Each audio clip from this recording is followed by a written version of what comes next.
ਗੱਲ ਹੋ ਰਹੀ ਜਿਹੜੇ ਹੈ ਆਧਿਆ ਪਾਰਾ ਮੁਨੀਆ ਜਿਨ੍ਹਾਂ ਕੋਲ ਦੂਸਰਾ ਯਾਨੀ ਕਿ 7 ਸਾਲ ਇਮੀਗ੍ਰੇਸ਼ਨ ਦੇ ਹਵਾਲੇ ਨਾਲ ਉਹਨਾਂ ਨੂੰ ਤਕਰੀਬਨ ਕਿੰਨੇ ਐਨਸੀਮੇ ਚਾਹੀਦੇ ਨੇ ਰੀਨਿਊ ਕਰਾਉਣ ਵਾਸਤੇ? ਰੀਨਿਊ ਵਾਸਤੇ ਅੱਜ ਜਿਹੜਾ ਕਾਨੂੰਨ ਸਾਡੇ ਕੋਲ ਹੈਗਾ ਉਹਦੇ ਲਈ ਹਲੇ ਕਿਸੇ ਨੂੰ ਕੋਈ ਐਨਸੀਮੇ ਦੀ ਲੋੜ ਨਹੀਂ ਹੈਗੀ। ਡਾਕਟਰੀ ਕਾਪੀ ਤੁਹਾਡੀ ਵੈਲਿਡ ਚਾਹੀਦੀ ਆ।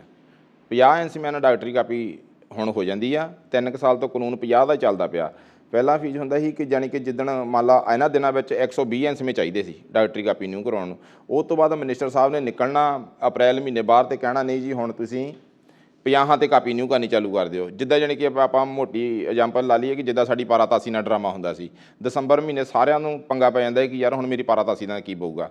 ਜਿੱਦਾਂ ਜਾਣੀ ਕਿ ਪਹਿਲਾਂ ਵੀ ਦੱਸਿਆ ਕਿ ਪਾਰਾਤਾਸੀ ਵਾਲਾ ਸਿਆਪਾ ਨੇ ਵੀੜ ਦਿੱਤਾ। ਮਿਨਿਸਟਰ ਸਾਹਿਬ ਨੇ ਵੀ ਤੁਸੀਂ ਆਓ ਤੇ ਜਾਓ, ਪਾਰਾਤਾਸੀ ਕੋਈ ਨਹੀਂ। ਇੱਦਾਂ ਹੀ ਇਹਨਾਂ ਨੇ ਏਕੇ ਦਾ ਫਾਹਾ ਵੱਢਿਆ ਸੀ ਕਿ 50 ਐਨਸਮਾਂ ਨਾਲ ਤੁਹਾਡੀ ਕਾਪੀ ਨਿਊ ਹੋਈ ਜਾਣੀ ਆ। 120 150 ਵਾਲਾ ਖਾਤਾ ਖਤਮ ਕੀਤਾ ਹੋਇਆ ਆ ਅੱਜ ਤੋਂ 3 ਸਾਲ ਪਹਿਲਾਂ ਦਾ। ਯਾਨੀ ਕਿ ਸਮ ਟਾਈਮ ਬੰਦੇ ਇਹ ਵੀ ਆਉਂਦੇ ਨੇ ਕਿ ਤਕਰੀਬਨ ਜਦੋਂ ਤੁਸੀਂ 3 ਸਾਲ ਇਮੀਗ੍ਰੇਸ਼ਨ ਵਾਲੇ ਪੇਪਰ ਰੀਨਿਊ ਕਰਾਣੇ ਕੋਈ 250 ਐਨਸੀਮਾ ਚਾਹੀਦਾ ਉਹਦੇ ਵਾਸਤੇ, ਕਿਆ ਹੈ ਬਾਤ ਦਰੁਸਤ ਹੈ? ਨਹੀਂ, ਕੋਈ ਐਨਸਮਾ ਨਹੀਂ ਚਾਹੀਦਾ। ਜਿੱਦਾਂ ਮੈਂ ਤੁਹਾਨੂੰ ਪਹਿਲਾਂ ਦੱਸਿਆ ਮੈਂ ਆਪੂ ਖੁਦ ਬੰਦਿਆਂ ਦੇ ਪੇਪਰ ਜਮ੍ਹਾਂ ਕੀਤੇ ਆ। ਪੈਰੀਫੇਰੀਆ ਨੇ ਕੋਈ ਚੀਜ਼ ਸਾਡੇ ਕੋਲੋਂ ਨਹੀਂ ਮੰਗੀ।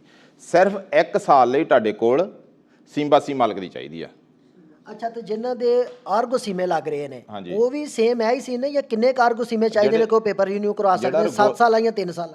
ਇਹਦਾ ਜਾਣੀ ਕਿ ਸਾਡੇ ਕੋਲ ਮੀਟਰ ਨਹੀਂ ਹੈਗਾ। ਅਰਗੋਸੀਮੋ ਦਾ ਜਿਹੜਾ ਕੋਈ ਹੁੰਦਾ ਸਾਡੇ ਕੋਲ ਮੀਟਰ ਮੈਨ ਨੂੰ ਨਹੀਂ ਹੁੰਦਾ। ਉਹਦਾ ਫਿਰ ਸਾਨੂੰ ਸਰਕਾਰ ਕਹਿੰਦੀ ਹੈ ਇਹਦੀ 6 ਮਹੀਨਿਆਂ ਦਾ ਸਾਨੂੰ ਅਰਗੋਸੀਮਾ ਚਾਹੀਦਾ। ਯਾਨੀ ਕਿ ਕੰਟੀਨਿਊ 6 ਮਹੀਨੇ ਲੱਗੇ ਹੋ? ਹਾਂ, ਉਹਨਾਂ ਦਾ 6 ਮਹੀਨਿਆਂ ਦਾ ਮੰਗਦੇ ਕਿਉਂਕਿ ਉਹਦਾ ਸਾਡੇ ਕੋਲ ਮੀਟਰ ਨਹੀਂ ਹੁੰਦਾ। ਇਹਦੇ ਜਾਣੀ ਕਿ ਮੇਰੇ ਕੋਲ ਕੋਈ ਲਿਖਤੀ ਪ੍ਰੂਫ ਨਹੀਂ ਹੈਗਾ ਜਿਹੜਾ ਮੈਂ ਤੁਹਾਨੂੰ ਦੇ ਸਕਾਂ। ਸਿਰਫ ਮੈਂ ਅੰਦਾਜ਼ਾ ਲਾ ਕੇ ਦੱਸਦਾ ਪਿਆ ਜਿੱਦਾਂ ਸਾਡੇ ਨਾਲ ਪਹਿਲਾਂ ਹੁੰਦੀ ਪਈ ਸੀ। ਪਹਿਲਾਂ ਇੱਦਾਂ ਹੀ ਹੁੰਦੀ ਪਈ ਸੀ। ਉਸ ਤੋਂ ਬਾਅਦ 2014 ਤੋਂ ਬਾਅਦ ਫਿਰ ਸਾਰਿਆਂ ਨੂੰ ਡਾਕਟਰੀ ਕਾਪੀ ਵਿੱਚ ਹੀ ਲੈ ਆਂਦਾ ਸੀ। ਡਾਕਟਰੀ ਕਾਪੀ ਨਿਊ ਕਰਾਓ ਤੇ ਪੇਪਰ ਆਪਣੇ ਬਣਾ ਲਓ। ਡਾਕਟਰੀ ਕਾਪੀ ਨਿਊ ਕਰਾਓ ਤੇ ਆਪਣੇ ਪੇਪਰ ਨਿਊ ਕਰਾ ਲਓ।